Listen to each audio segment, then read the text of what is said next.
Hello friends, मेरा नाम है Mukul and welcome back to my YouTube channel pertinent classes.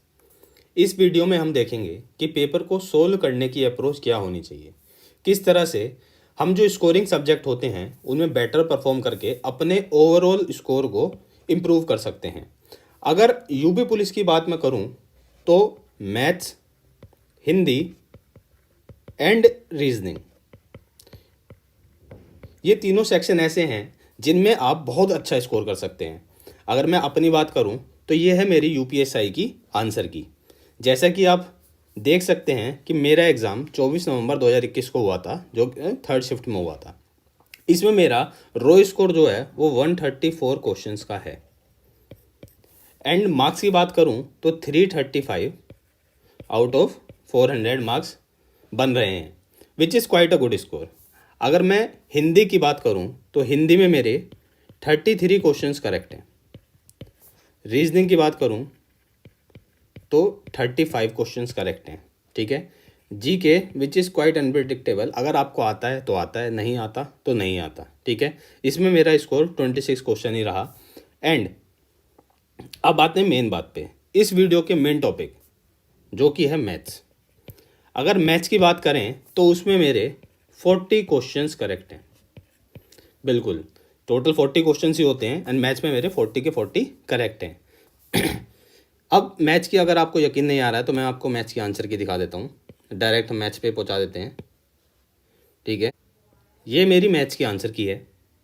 ठीक है, इसमें 40 क्वेश्चन है और जैसे कि आप देखेंगे मेरे सारे ही क्वेश्चन ठीक हैं। मैं आपको दिखा देता हूँ, एक बार नज़र डाल लीजिए कि मैं झूठ तो नहीं बोल रहा।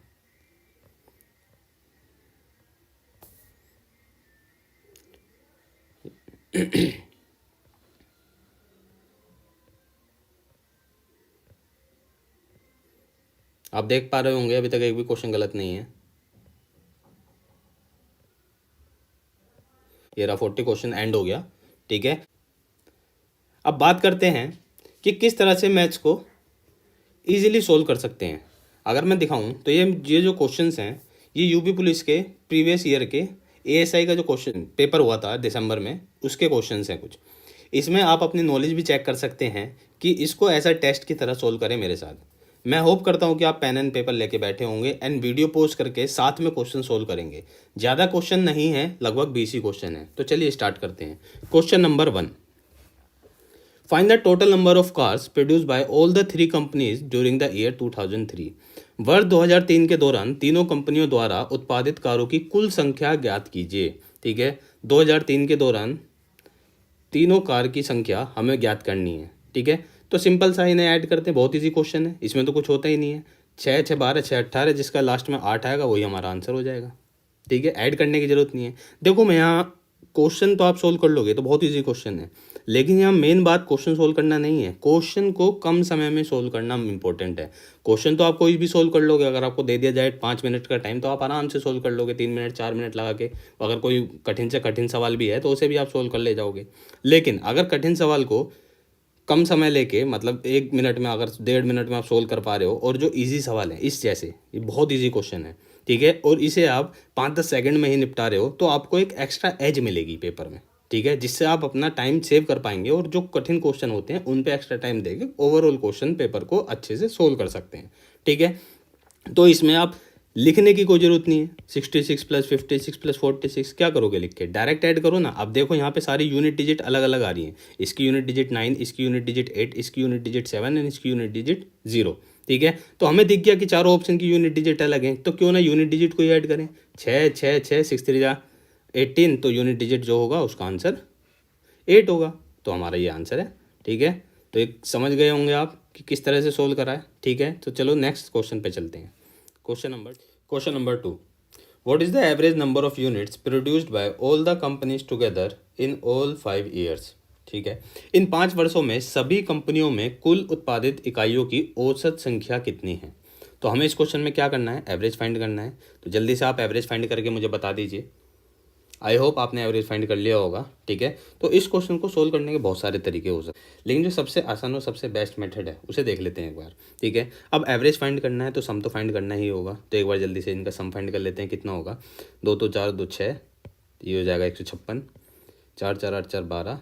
ठीक है, और ये 162, इसका सम हो जाएगा 168, ठीक है, ये हो जाएगा 174 और ये हो जाएगा 180, ठीक है।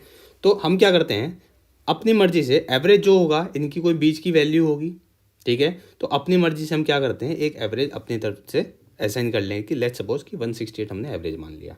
अब 168, ये जो 156 है, ये इससे कितना कम या ज़्यादा है, ठीक है, तो हम देखेंगे -12 का इसमें डिफरेंस आ रहा है, ठीक। इसमें और इसमें कितना डिफरेंस आ रहा है, जो हमारा एवरेज और हमने कंसिडर करा है, ठीक है, इसमें आ रहा है 6 का डिफरेंस, और ये फिर 0 का डिफरेंस, और इन दोनों में, ठीक है, +6 का डिफरेंस, और इसमें +12 का डिफरेंस, ठीक है, तो +6 एंड +12। तो आप देखेंगे यहाँ 12 से 12 कैंसिल, 6 से 6 कैंसिल, तो एंड में बचा क्या, 0। तो इसका मतलब जो हमने एवरेज कंसिडर करा था, जो हमने एवरेज एज्यूम करा था, जो औसत हमने माना था, ठीक है, वही हमारा आंसर होगा औसत का, ठीक है।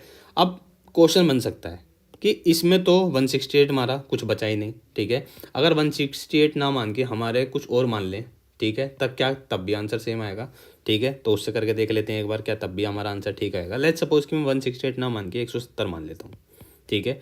अगर 170 मानते हैं तो अब हमारा एवरेज कितना रहता है, लेट अस कंसीडर, ठीक है। तो अब देखते हैं कि अगर 170 मैंने एवरेज माना, ठीक है, 170 से इसमें और इसमें 170 में कितना डिफरेंस है, ये है -14 का गैप, ठीक है। इसमें और इसमें 170 से कितने का गैप है, ये है -8 का गैप, ठीक है। इसमें और इसमें कितना गैप है, ये है -2 का गैप। इसके गैप की बात करें तो ये होगा +4 का गैप, ठीक है, एंड इसमें +10 यूनिट्स का गैप है, ठीक है। तो आप देखेंगे ये 14 और 4 + 10 14, ये तो कैंसिल ही हो गया, ठीक। अब -8 और -2, तो 170 माइनस ये -10 है, लेकिन ये -10 हमारा 160 आंसर नहीं होगा, जितने हमारे टोटल नंबर ऑफ़ यूनिट्स हैं उससे भी हमें इसको डिवाइड करना होगा, ठीक है। 5 × 10, तो 170 - 2 आंसर कितना हो जाएगा, 168। आई होप आपको समझ में आ गया, ठीक है, और आप इसे जल्दी और बेटर तरीके से कर पाएंगे। चलिए नेक्स्ट क्वेश्चन की तरफ चलते हैं। Question number 3, find the sum of first 34 terms in an arithmetic progression series given first term is 1248 and the last term is 1413। यदि एक समांतर श्रेणी की प्रथम पद 1248 और अंतिम पद 1413 है तो उसके प्रथम 34 पदों का योगफल ज्ञात कीजिए, ठीक है। सिंपल APGP का क्वेश्चन है। अगर इसमें आपको फॉर्मूला पता है तो आप इजीली कर ले जाएंगे, ठीक है। फॉर्मूला क्या होता है सम का, अगर सम के फॉर्मूले की बात करें, ठीक, SN = n/2 × 2a + n-1 × d। एक फॉर्मूला तो ये होता है अगर हमें नंबर ऑफ टर्म्स और फर्स्ट टर्म्स और कॉमन डिफरेंस हमें दिया हुआ है, और दूसरा फॉर्मूला क्या हो सकता है, ठीक है, n/2 a + l। अब हमें फर्स्ट टर्म भी गिवन है, लास्ट टर्म भी गिवन है, टोटल संख्या भी हमें पता है, तो हम ये वाला फॉर्मूला लगाएं, ठीक है। देखते हैं कैसे लगाते हैं। 34 / 2 यानी 17, ठीक है, और ये हो जाएगा, फर्स्ट टर्म हो जाएगी इसमें 1248 और लास्ट टर्म हो जाएगी 1413। अब इसे पूरा सोल्व करो, नहीं यार, हमें पता है कि सबके यूनिट डिजिट अलग हैं, तो क्यों ना यूनिट डिजिट से कराओ। 8 और 3 11, और 11 को अगर 7 से हम मल्टीप्लाई करेंगे 1 की 7 से, तो 7 आंसर आएगा, ठीक है। तो हमारा आंसर ये होगा। हम क्यों सोल्व करें इसे आगे, ठीक है। आंसर तो निकाल लोगे, लेकिन आंसर निकाल लो के टाइम वेस्ट करने का फ़ायदा क्या है, जब हमें पता है कि यूनिट डिजिट के कंसेप्ट को हम बहुत अच्छे से लगा सकते हैं, ठीक है। और ज़्यादातर क्वेश्चन ना मैं बता दूं यूनिट डिजिट से हो जाते हैं। मैंने अपने UPSI में अधिकतर क्वेश्चन यूनिट डिजिट से ही कर दिए। अगर मैं UPSI के क्वेश्चन को पेपर को बाद में डिस्कस करूंगा, अपनी पूरी आंसर की डिस्कस करूंगा, उसमें मैं दिखाऊंगा कि कितना लेंदी इस बार पेपर आया था, ठीक है। और बच्चों के को पेपर पूरा नहीं कर पा रहे थे बच्चे, कहने का मतलब ये था, ठीक है। फिर भी टाइम पे रहते हुए और किस तरह से पेपर सोल्व कर दिया, ये सब इन्हीं फंडों की वजह से। अगर आपको यूनिट डिजिट का कंसेप्ट अच्छे से क्लियर है, ठीक है, तो आप इजीली पेपर को सोल्व कर जाओगे, बहुत फास्ट सोल्व कर जाओगे। आई होप आपको ये क्वेश्चन समझ में आ गया होगा। चलो नेक्स्ट क्वेश्चन की तरफ चलते हैं। Question number 4, a dealer bought a washing machine for ₹, इतना and sold it at a gain of 30%, find it selling price, ठीक है। एक विक्रेता ने 19,600 में एक वॉशिंग मशीन खरीदी और 30% के लाभ पर बेची। इसका विक्रय मूल्य ज्ञात कीजिए, ठीक है। हमें विक्रय मूल्य ज्ञात करना है, हमें क्रय मूल्य दिया हुआ है, और हमें प्रॉफिट परसेंटेज भी दिया हुआ है। आप जानते हैं कि 30% का मतलब क्या होता है। 30% को अगर हम फ्रैक्शन में लिखें तो 3/10। मतलब इसका मतलब क्या होगा, मतलब अगर हमने कोई 10 की चीज़ खरीदी, ठीक है, अगर 10 हमारा कोई क्रय मूल्य है तो हम उसे 3 के लाभ पे बेचेंगे, मतलब 13 पे बेचेंगे, ठीक है। 10 की चीज़ 13 में बेच देंगे। तो हमें क्वेश्चन में क्या हुआ है, 10 की गिवन है, 10 की वैल्यू तो इतना गिवन है, मतलब कितने गुणा हो रही है, ये इतने गुणा हो रही है, तो ये भी इतने ही गुणा होगी। अब क्या इसे पूरा सोल्व करने बैठे हैं कि 1960 को गुणा 13, नहीं, हमें पता है कि एक जीरो आएगी, एक जीरो आएगी और 6 की 3 से गुणा होगी तो 18 है। तो जिसके लास्ट में आंसर में 80 दिखाई दे जाए वो हमारा आंसर हो जाएगा। क्या 80 हमें यहाँ दिख रहा है? बिल्कुल सही बात है। क्यों? पूरा सोल्व करना, ठीक है। और इससे फास्ट और इससे अच्छा मेथड आपको और कहीं दिखेगा क्या? ठीक है, सबसे शॉर्ट तरीके में आपको बता रहा हूँ कि किस तरह से सबसे शॉर्ट तरीके से आप क्वेश्चन को सोल्व कर सकते हैं, और वो भी बहुत कम समय में, ठीक है। इसी तरह से मैंने अपने क्वेश्चन पेपर में अपना अप्रोच लगाई थी, जिससे मेरा question paper on time solve हो गया था, ठीक है। चलो नेक्स्ट क्वेश्चन की तरफ चलते हैं। Question number 5। आई होप आपको पहले वाला क्वेश्चन समझ में आ गया होगा। इसे अटेम्प्ट करिए।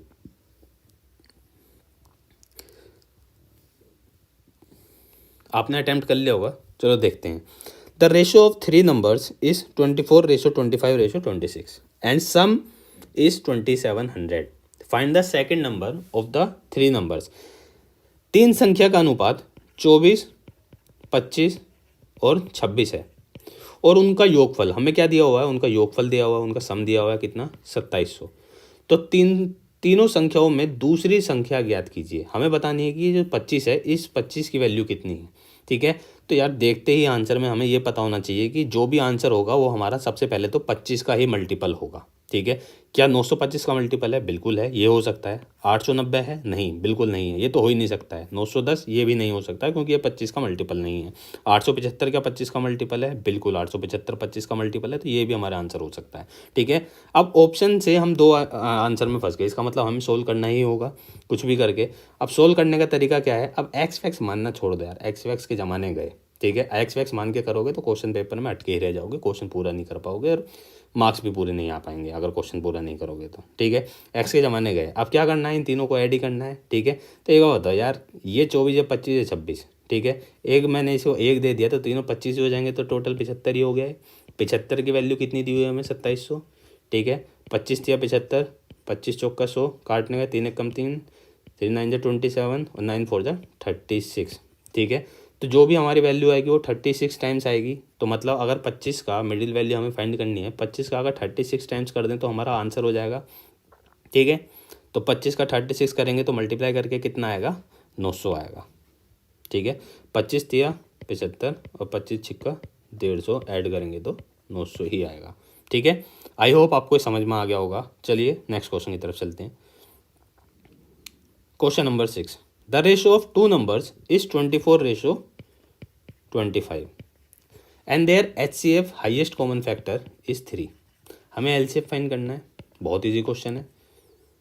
आई होप आपका आंसर आ गया होगा। चलो देखते हैं कैसे करा होगा, ठीक है। अब आपको पता है कि दो अगर हमारे पास नंबर हैं, लेट्स सपोज 9 एंड 24 हैं, ठीक है। तो किससे रिड्यूस हो सकते हैं? अगर इसके HCF की बात करें, ठीक है, अगर इनके HCF की बात करें तो 3 3 9, 3 8 24, इनका रेशो 3:8 ही होगा। तो जो भी इसका HCF होगा अगर उसी से रिड्यूस करेंगे हम तो ये रेशो में आ जाएगा, जिससे को प्राइम नंबर से फर्दर आगे रिड्यूस नहीं होंगे, फर्दर आके नहीं कटेंगे, ठीक है। और ज़्यादा ये रिड्यूस नहीं हो सकते। तो इसका मतलब अगर जो हमारे दो नंबर होंगे वो कहीं ना कहीं ये 24x3 और 25x3 ही रहे होंगे, ठीक है। अब हमें इसका एलसीएम फाइंड करना है। तो एलसीएम क्या होगा इनका? 24x25x3, ठीक है। तो 25 दिया 75, 75 की 24 में गुणा करेंगे तो कितना आएगा? 75 को 20 से मल्टीप्लाई करेंगे तो 1500 और 75 को 4 से मल्टीप्लाई करेंगे तो 300। तो आंसर हो जाएगा हमारा 1800, ठीक है।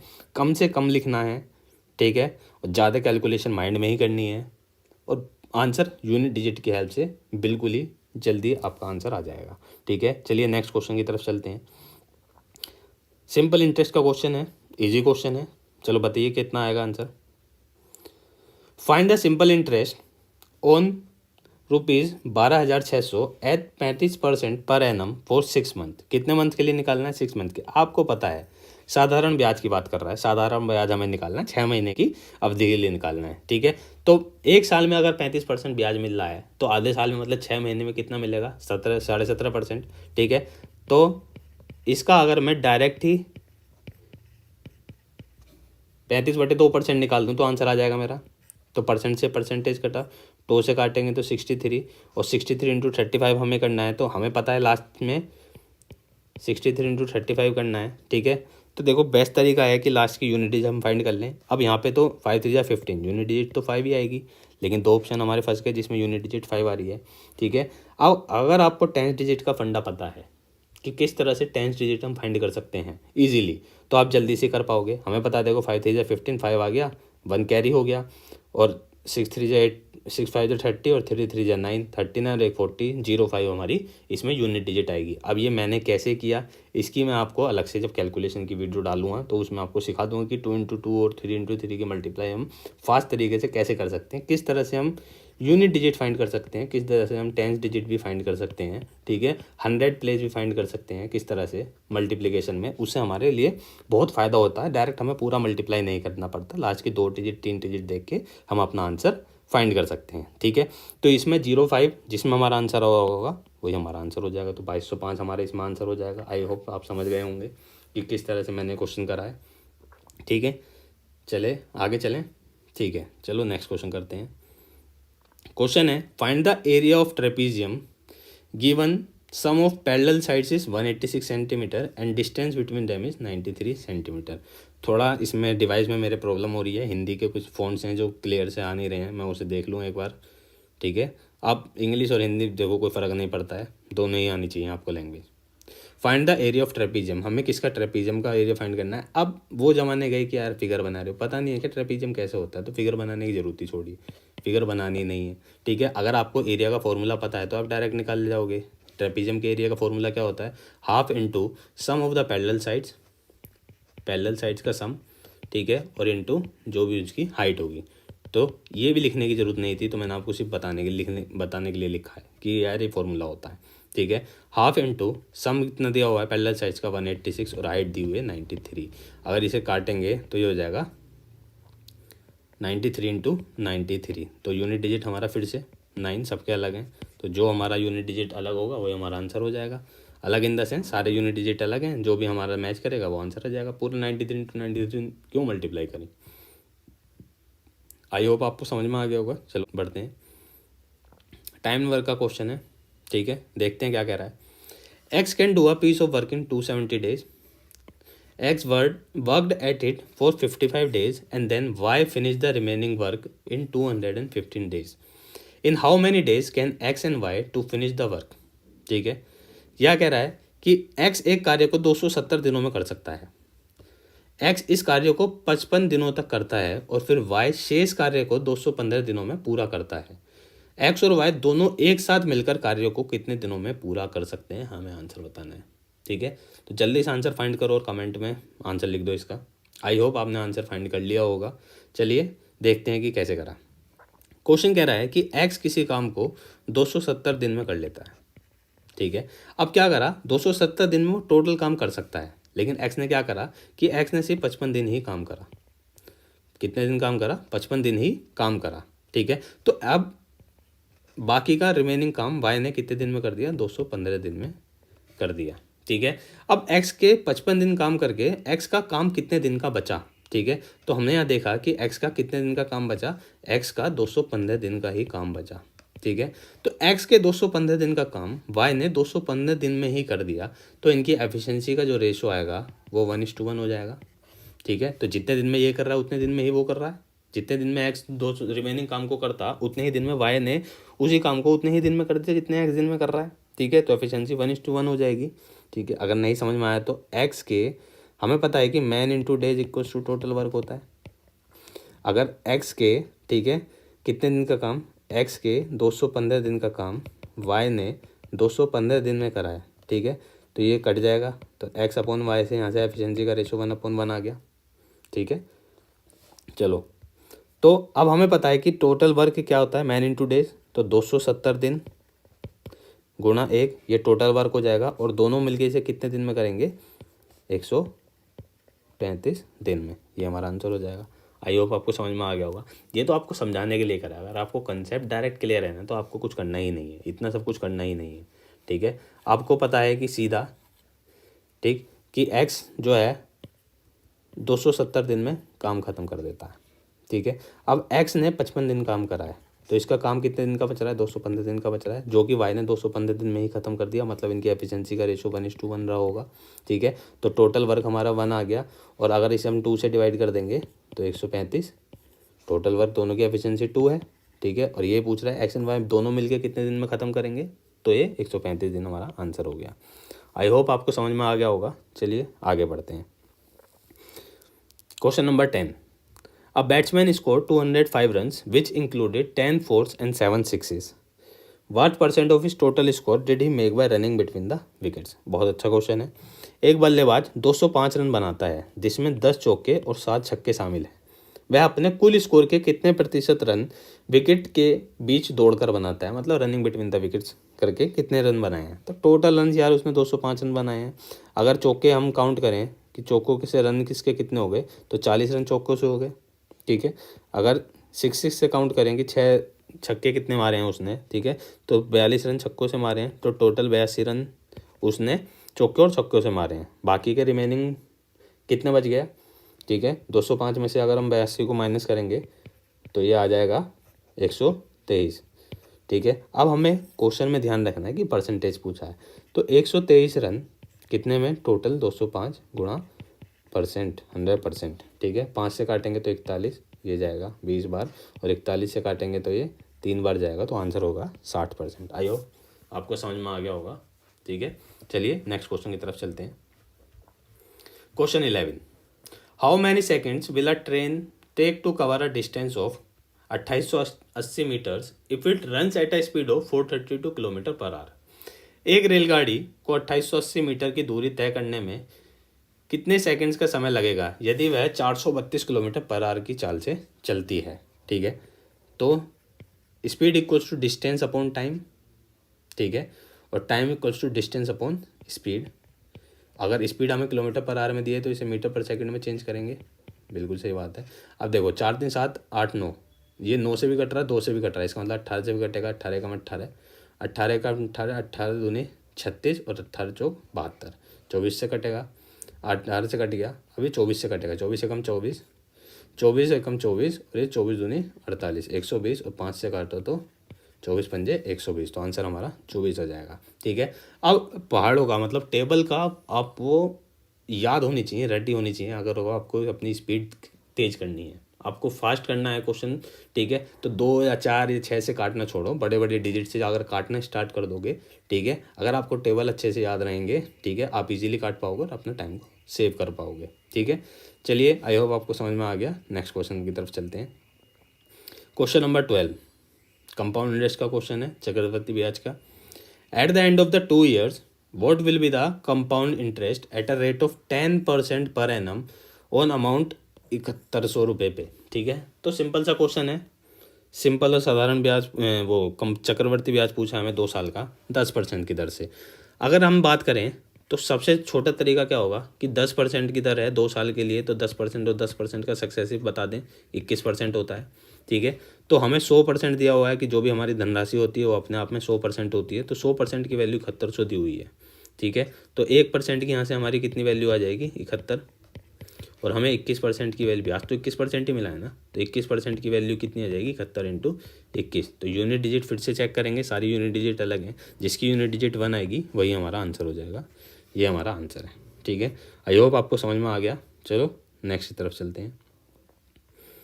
Question 13, in an arithmetic progression the 71st term is 491 and the common difference is 5, ठीक है।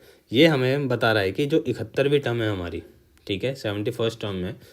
अब AP की अगर बात करें तो जो भी AP होती है वो A plus D, A plus 2D, ठीक है, समांतर श्रेणी जिसे बोलते हैं हिंदी में, ठीक है, वो उसका फॉर्मेट यही होता है, कॉमन डिफरेंस ऐड होता चला जाता है, ठीक है।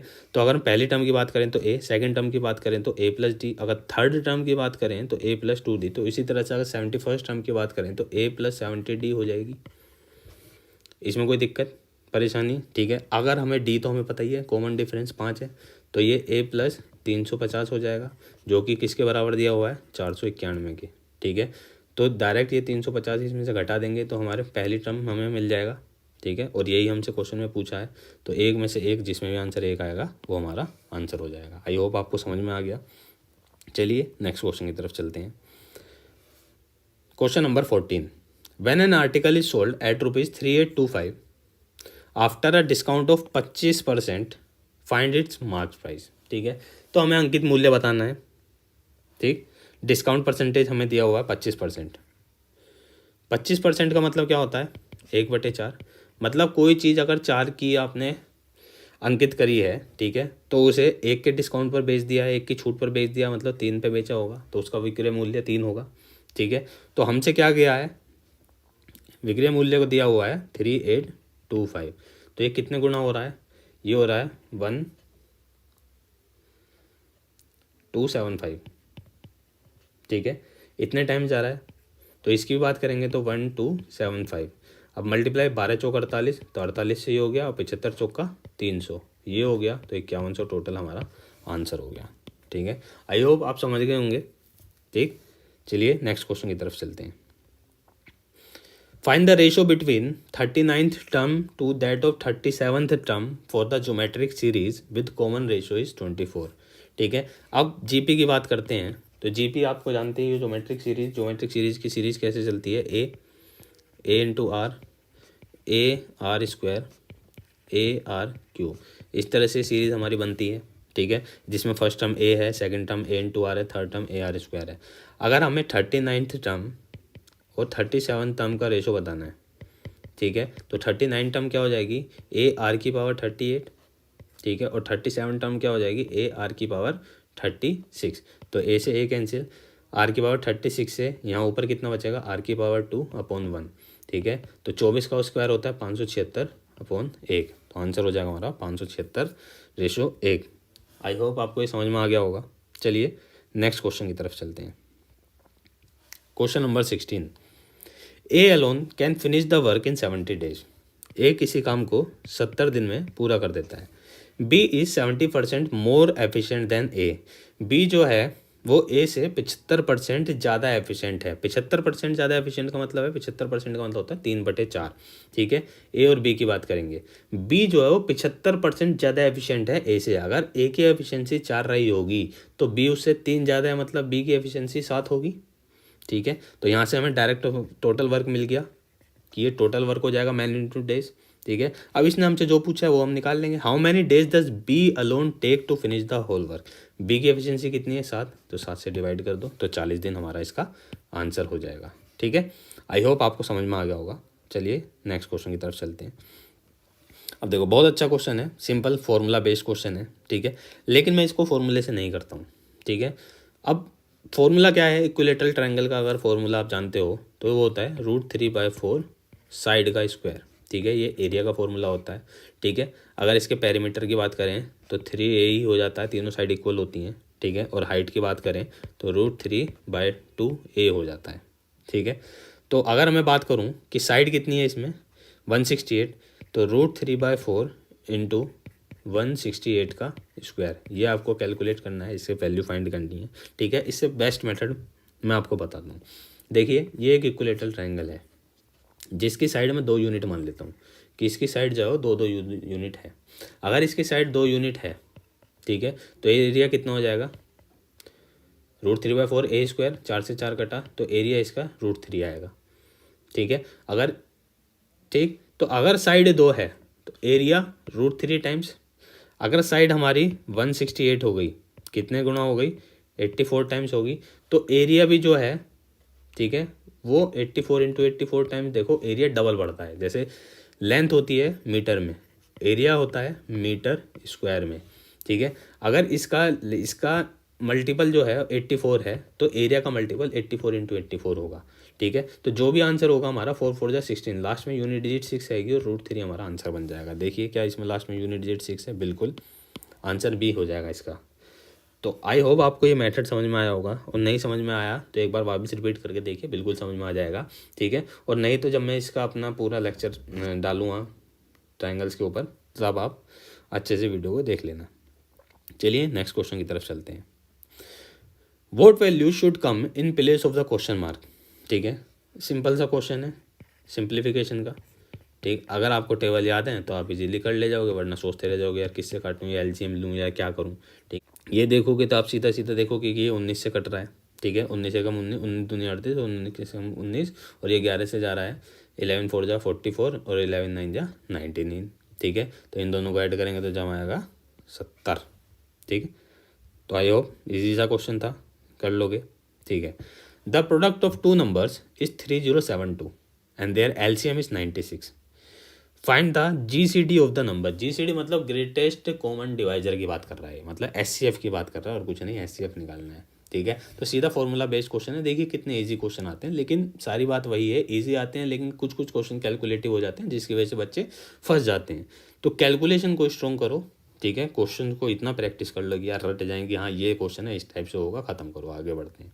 ठीक है, प्रोडक्ट ऑफ टू नंबर्स आपको पता है फॉर्मूला होता है, एलसीएम एंड एचसीएफ में सब भी पढ़ते हैं कि दो नंबर्स का प्रोडक्ट उनके एलसीएम और एचसीएफ के प्रोडक्ट के बराबर होता है। ठीक है, ये दिया हुआ है हमारा 3072 बराबर एलसीएम हमें कितना दिया हुआ है 96 गुणा एचसीएफ हमें फाइंड करना है।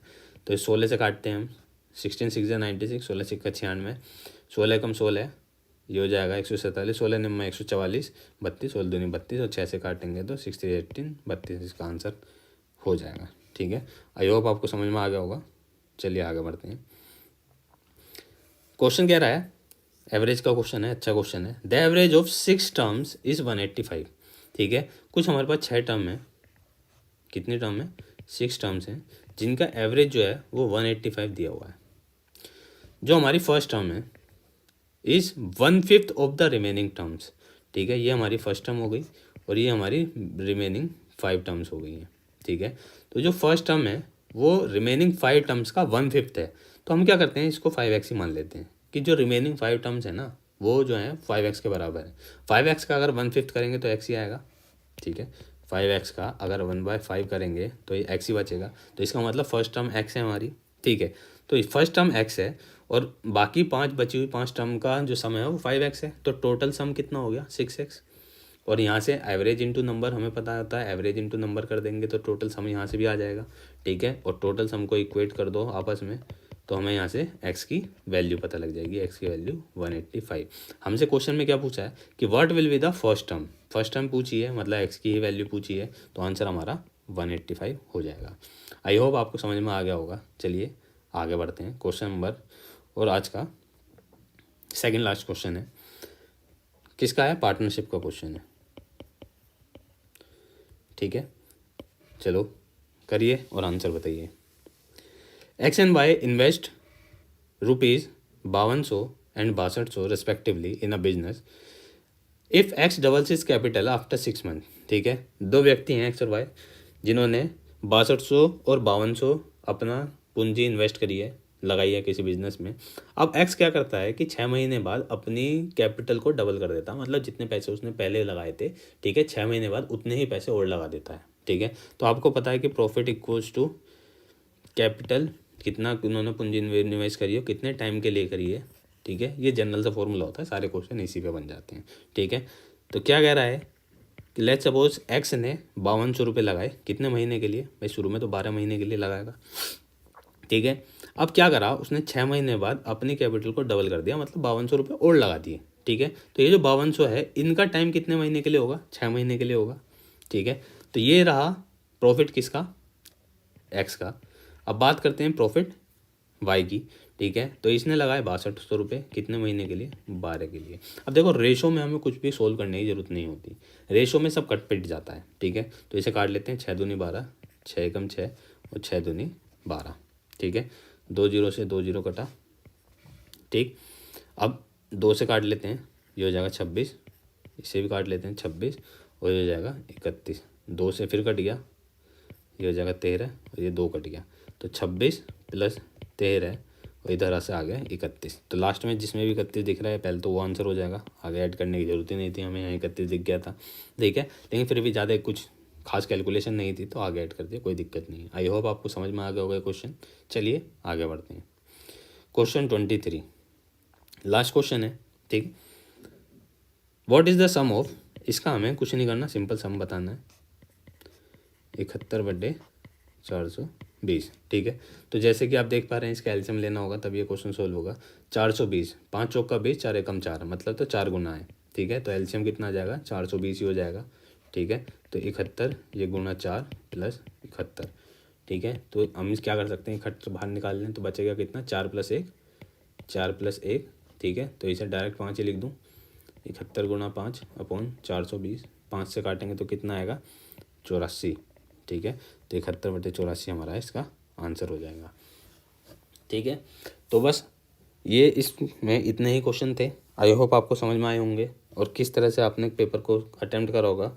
आपका स्कोर आप मेरे को कमेंट डाउन करके बताएंगे कि कितना आपका स्कोर रहा है, आपकी प्रिपरेशन कितनी है और आप किस तरह से अभी आपको कितनी मेहनत करनी है। और आपको अगर प्रीवियस ईयर के और टॉपिक्स की वीडियो चाहिए, ठीक है, मतलब सब्जेक्ट वाइज चैप्टर वाइज अगर वीडियो चाहिए प्रीवियस ईयर पे चैप्टर वाइज यूपी पुलिस के, ठीक है, तो आप मेरे को कमेंट भी कर सकते हैं। मैं उसकी आपको अलग अलग चैप्टर के कंबाइंड वीडियो, मतलब कंबाइंड क्वेश्चंस की अलग अलग वीडियो बना दूँ अलग अलग चैप्टर की, ठीक है।